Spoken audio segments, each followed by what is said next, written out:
Ma face un matin.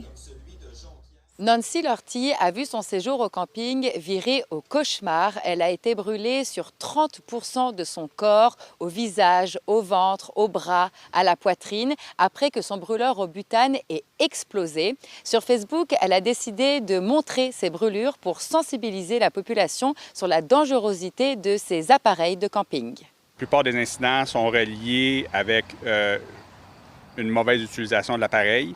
Par contre, ça peut aussi être une défectuosité de l'appareil.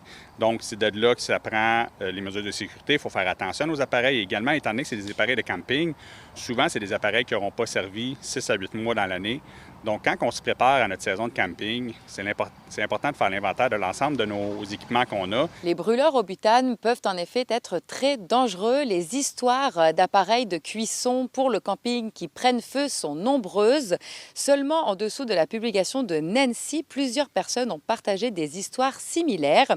Et ici, au camping de Boucherville, même si les campeurs sont habitués d'utiliser des appareils de cuisson portatifs pour le camping, eh bien, ils savent qu'il faut être prudent. Je m'assure que les enfants soient plus éloignés et puis je reste proche.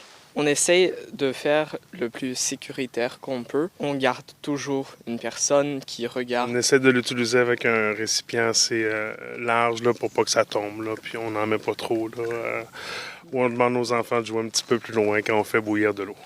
J'avais presque eu un accident parce qu'ils ont laissé le butane partir, mais ils ont oublié de l'allumer. Et à cause de ça, dès que j'ai allumé, toutes les poils sur mon bras droit ont brûlé. Si on s'assure d'avoir des appareils qui sont homologués et qu'on est capable de bien utiliser en respectant les consignes, ça peut se faire de façon sécuritaire.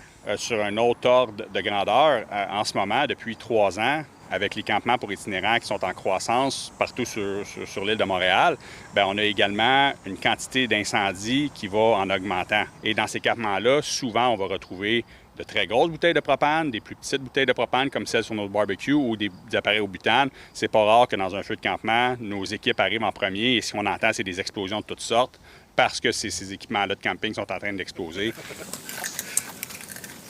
Santé Canada émet même régulièrement plusieurs recommandations pour une utilisation sécuritaire des réchauds et des appareils de cuisson portatifs.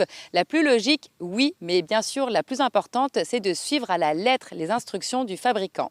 Au camping des îles de Boucherville, Juliette Poirot pour Nouveau Info.